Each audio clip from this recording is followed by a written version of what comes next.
Atos capítulo 8, versículo 5.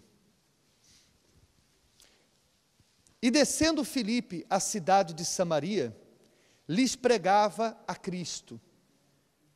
E as multidões, unanimemente, prestavam atenção ao que Filipe dizia, porque ouviam e viam os sinais que ele fazia. Pois que os espíritos imundos saíam de muitos que os tinham, clamando em voz alta, e muitos paralíticos e coxos eram curados. E havia grande alegria naquela cidade. E estava ali um certo homem, chamado Simão, que anteriormente exercera naquela cidade a arte mágica, e tinha iludido o povo de Samaria, dizendo que era um grande personagem, a qual todos atendiam, desde o menor até o maior, dizendo: este é o grande poder de Deus. E atendiam-no, porque já desde muito tempo os havia iludido com artes mágicas. Mas como crescem em Filipe, que lhes pregava acerca do reino de Deus e do nome de Jesus Cristo, se batizavam, tanto homens como mulheres. E creu até o próprio Simão. E sendo batizado, ficou de contínuo com Filipe, e vendo os sinais e as grandes maravilhas que se faziam, estava atônito. Vamos fazer aqui uma pausa para entender o seguinte. O Senhor Jesus, antes de subir aos céus, disse para os discípulos que eles receberiam poder ao descer sobre eles o Espírito Santo, e eles, que até aquele dia não podiam sair de Jerusalém, agora com o Espírito Santo sairiam por todos os lugares pregando o Evangelho. Inclusive fez questão de citar Judeia e até Samaria. Então, passado 10 dias que Jesus disse isso, os discípulos receberam o Espírito Santo lá em Pentecostes, mas ainda continuaram em Jerusalém. Até que houve uma grande perseguição, Saulo foi morto, apedrejado, o primeiro mártir da igreja, e ali, por causa dessa perseguição, os discípulos se espalharam. E um deles, Filipe, foi para Samaria pregar o Evangelho. Quando ele chegou lá, ele encontrou uma cidade que estava toda voltada para um homem chamado Simão, que fazia mágicas e ilusões, e as pessoas viam ele como um homem de Deus, e recorriam a ele para tudo. Ele era o centro da atenção daquelas pessoas. Quando eles ouviram falar de Jesus, do reino de Deus, eles iam se convertendo, iam crendo. À medida que iam crendo, acontecia milagres, doentes eram curados, endemoniados eram libertos, e houve ali naquela cidade uma conversão em massa. Milhares de pessoas se batizaram, um grande avivamento na cidade. Aquele homem, que era o centro das atenções, ele, vendo que todos se batizavam, vendo que todos estavam crendo nas pregações de Filipe, supostamente também creu e decidiu se batizar, e passou a seguir Filipe, no meio daquelas pessoas que estavam ali também seguindo a Filipe. Veja só o que aconteceu em seguida. Os apóstolos que estavam em Jerusalém, ouvindo que Samaria recebera a palavra de Deus, enviaram para lá Pedro e João, os quais, tendo descido, oraram por eles para que recebessem o Espírito Santo, porque sobre nenhum deles tinha ainda descido, mas somente eram batizados em nome do Senhor Jesus, ou seja, eles haviam sido batizados apenas no batismo nas águas. E então lhes impuseram as mãos, e o quê? Receberam o Espírito Santo.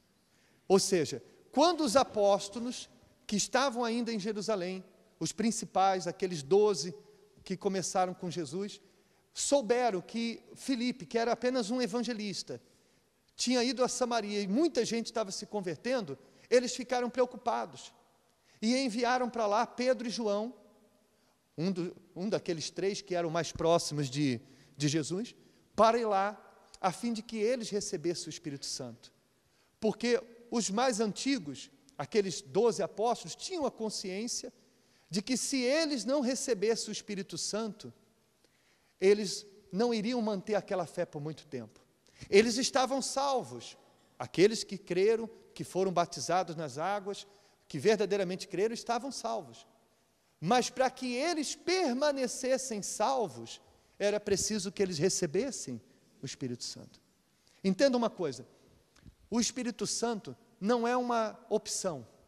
Existem muitas coisas que Deus nos oferece que é opcional. Por exemplo, Deus promete vida e vida com abundância, mas nem todo mundo na igreja diz assim, olha, eu não tenho fé para ser rico, eu não quero grandes riquezas, eu só quero ter uma vida estável, não dever para ninguém, ter uma vida confortável. Isso é uma opção. Há pessoas, por exemplo, que já foram casadas, já têm uma certa idade, e que dizem assim, olha, está escrito que Deus faz o solitário habitar em família, mas eu não quero mais, eu estou bem sozinho, não quero mais. Isso é o quê? Opção. Agora, quando se trata do Espírito Santo, não é uma opção.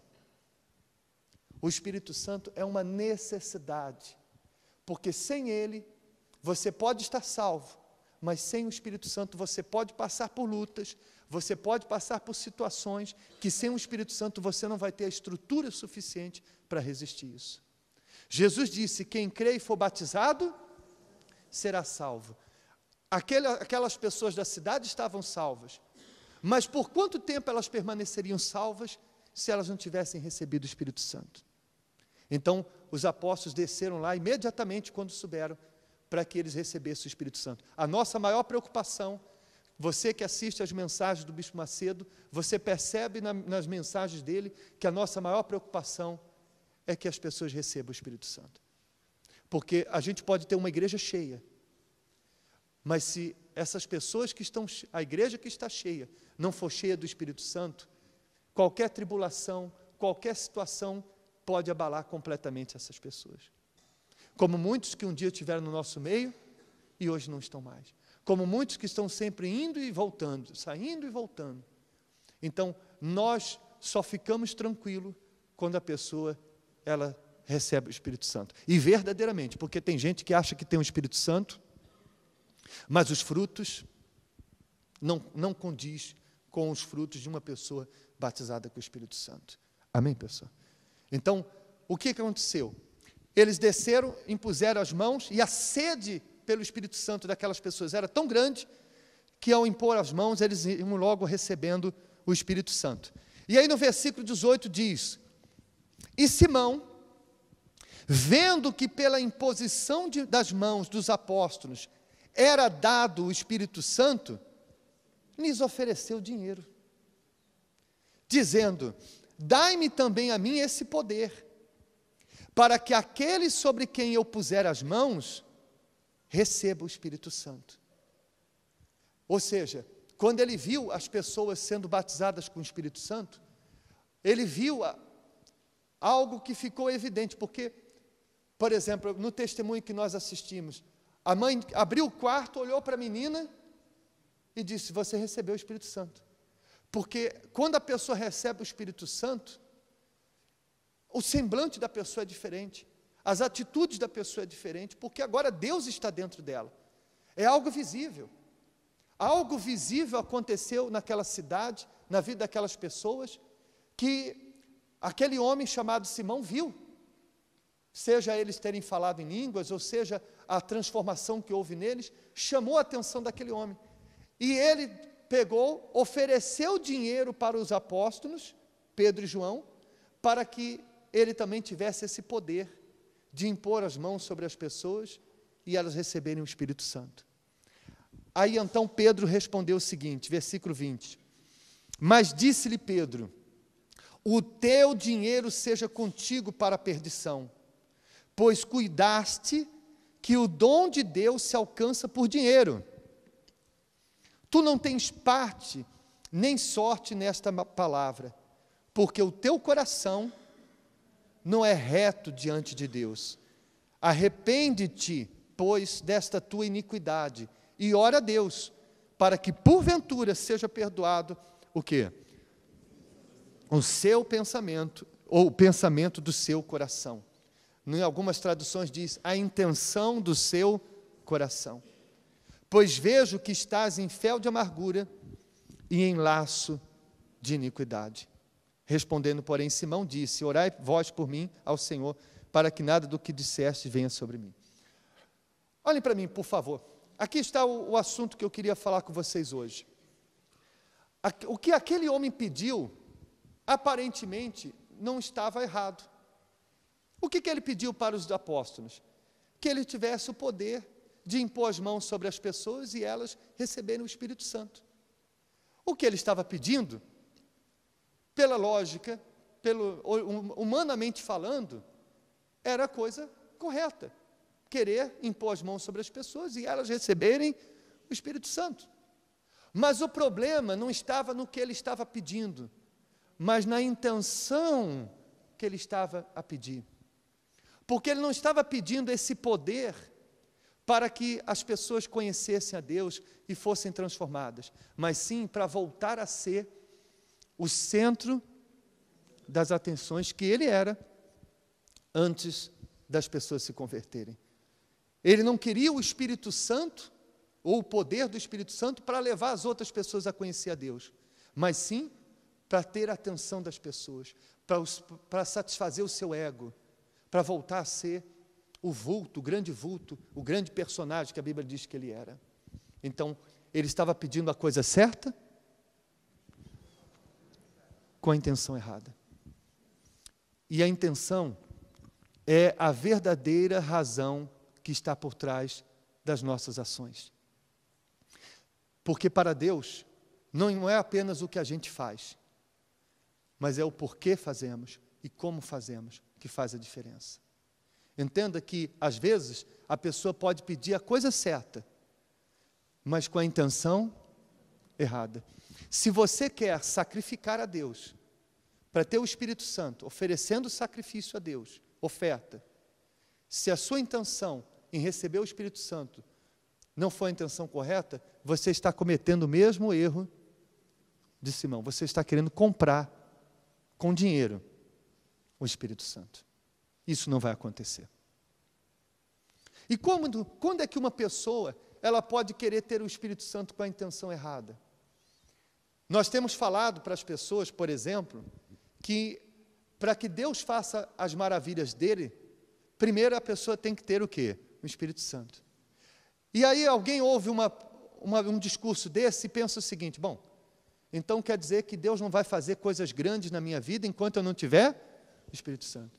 Então eu quero logo o Espírito Santo, para que ele faça logo, pronto, você se tornou um Simão. Percebeu? Imagine, aquela jovem estava no hospital, e ela, ao invés de sacrificar pela sua cura, ela sacrificou para ter o quê? O Espírito Santo. Mas veja nas palavras dela, não sei se vocês prestaram atenção no testemunho, ela disse o seguinte, do que adianta eu ser curado e voltar para o quarto da onde eu estava? Eu não quero mais ser aquela pessoa, eu quero conhecer a Deus, eu quero ser uma pessoa diferente. Então a intenção pelo Espírito Santo estava dentro do que deve ser a intenção de alguém que quer ter Deus dentro dela.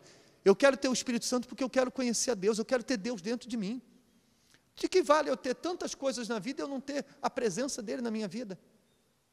Eu preciso dele para estar comigo aonde ninguém puder estar, para me sustentar, para me orientar, para me ensinar o que eu tenho que fazer, como eu tenho que agir, para me tornar um filho de Deus de verdade. Essa intenção está dentro da intenção que verdadeiramente deve existir para quem quer o Espírito Santo. Agora, vamos imaginar que ela pensasse da seguinte forma, bom, eu não posso pedir a minha cura se eu não sou batizado com o Espírito Santo. Não é correto eu sacrificar pela minha cura sem eu sacrificar pelo Espírito Santo. Então eu vou sacrificar pelo Espírito Santo para que ele me cure. Pronto. Não ia acontecer nenhuma coisa, porque a intenção faz a diferença. É a intenção. No passado, quando as pessoas iam sacrificar, na lei de Moisés, nos dias de Moisés, eles apresentavam um animal. E quando o sacrifício, o animal era queimado, e a fumaça daquele sacrifício, ela se espalhava, significava que Deus não se agradou, ou do ofertante, ou da sua oferta. Mas quando a fumaça subia na vertical, era um sinal de que Deus tinha aceito a oferta e o ofertante. Então a gente vê que a intenção é quem vai decidir se a oferta da pessoa será aceita ou não. E eu não estou falando isso só por causa da fogueira santa, eu estou falando isso porque tudo que nós fazemos para Deus, o resultado depende da intenção do coração. Por exemplo, vir à igreja. Quantas pessoas que vêm todos os domingos à igreja sem faltar, mas ainda não foram transformadas. Chegam de um jeito e saem do mesmo jeito. Porque qual é a intenção da pessoa? Quando a pessoa verdadeiramente ela diz o seguinte: eu não aceito sair de lá do mesmo jeito, eu quero conhecer a Deus, eu quero ser cheio do Espírito Santo, eu quero conhecer esse Deus que tanto eu ouço falar. A intenção dela é diferente daquela pessoa que diz o seguinte: eu tenho que ir para a igreja, porque se eu não for para a igreja, a minha vida não vai mudar. Se eu não for para a igreja, eu me afastar, o mal vai agir na minha vida. Pronto, a intenção. Ou aquela pessoa que vem para agradar o marido que vem para agradar a esposa. Quantas vezes a gente já viu isso acontecer? Tanto é que tem gente, por exemplo, que se o marido morrer antes, a esposa deixa de... Tanto é, eu já vi esposa dizer assim: pastor, eu não posso morrer. Pessoas que estavam assim, já muito doentinhas, dizendo assim: eu não posso morrer ainda, porque eu sei que se eu morrer, meu marido não vem mais à igreja, porque eu sei que ele só vai à igreja. Então, qual é a intenção? Qual é a intenção? Entende sim ou não? Não basta apenas fazer o que é certo, mas a maneira, a intenção com que nós fazemos. Repare o que diz ali no livro de 2 Crônicas, capítulo 25. Era Amazias da idade de 25 anos quando começou a reinar. Reinou 29 anos em Jerusalém, e era o nome de sua mãe Joadã de Jerusalém. Leia ali, por favor, em voz alta. E fez o que era reto aos olhos do Senhor, porém não com interesse de coração. Amazias representa aquela pessoa que faz tudo certinho e diz assim: eu não entendo porque que minha vida não muda. Eu sou dizimista, eu não falto nos domingos pela manhã, eu não falo mal de ninguém, faz tudo que é reto. Mas o resultado não depende apenas de fazer o que é correto, mas do quê? Como isso é feito? Qual a intenção em que é feito? Entende a diferença, sim ou não? Amazias fazia tudo que era reto, mas não era de todo o coração. Então, Deus não se agrada. Porque Deus conhece, pessoal. Tratando-se de Deus, Ele conhece a intenção do coração. Eu estava dando exemplo para as pessoas aqui hoje de manhã. Quando você é contratado numa empresa, no seu contrato não está escrito lá que você tem que fazer de todo o seu coração. Está escrito? Porque o seu patrão não sabe. Como ele vai saber se você está fazendo de todo o coração ou não? Às vezes você está lá fazendo uma coisa bem feita, com um sorriso no rosto, mas não é de todo o quê? O coração. É ou não é verdade? Porque só Deus sabe o que você está fazendo de todo o seu coração. E o patrão não quer saber. Olhe para mim, por favor. Seu patrão não quer saber se o que você está fazendo de todo o coração. Você é um pintor. Você foi contratado para pintar a parede. O patrão não quer chegar lá e ver você: ah, que parede maravilhosa, como eu amo pintar paredes. Ele quer isso? Ele quer chegar lá e ver que a parede está bem. Se você está de coração ou não, ele não quer nem saber. Mas Deus é diferente. Se você faz tudo certinho, com má vontade, Deus rejeita. Eu não sei se já aconteceu com você, de você chegar num restaurante com muita fome, está ali com muita fome, a comida daquele lugar é maravilhosa, mas aí chega o empregado de mesa com aquela cara fechada, com aquela má vontade. Parece que a fome vai o quê? Já aconteceu com você? Com quem já aconteceu? A comida era boa, você estava com fome, mas a má vontade fez aquela comida perder o sabor. Então, tem gente que faz tudo certo, seja o sacrifício, seja a sua vinda à igreja, mas a má vontade, a má intenção, faz com que essa oferta não seja aceita. Até o dia em que a pessoa chegar e dizer o seguinte: chega, Deus não merece eu fazer as coisas como eu tenho feito. Deus não merece eu vir para a igreja como se eu estivesse fazendo uma obrigação. Deus não merece eu fazer as coisas para Ele só com interesse, só pensando em receber algo em troca. Não, Deus não merece isso. Eu quero fazer algo para Ele porque Ele merece o meu melhor, porque Ele é o Senhor da minha vida, porque eu amo Ele mais do que todas as coisas. Aí, você pode fazer uma coisa simplesinha, mas Deus sente o cheiro daquela oferta suave e agradável a Ele. E a resposta? A resposta vem. Amém? Então, avalie as intenções, avalie a maneira com que você faz, porque pode ser que para mim, vendo você aqui todos os domingos, você está fazendo tudo certinho, mas não é para mim que você está fazendo, é para Deus. E para Ele não basta apenas fazer, mas como e o porquê você faz. Amém? Fiquem de pé, por favor.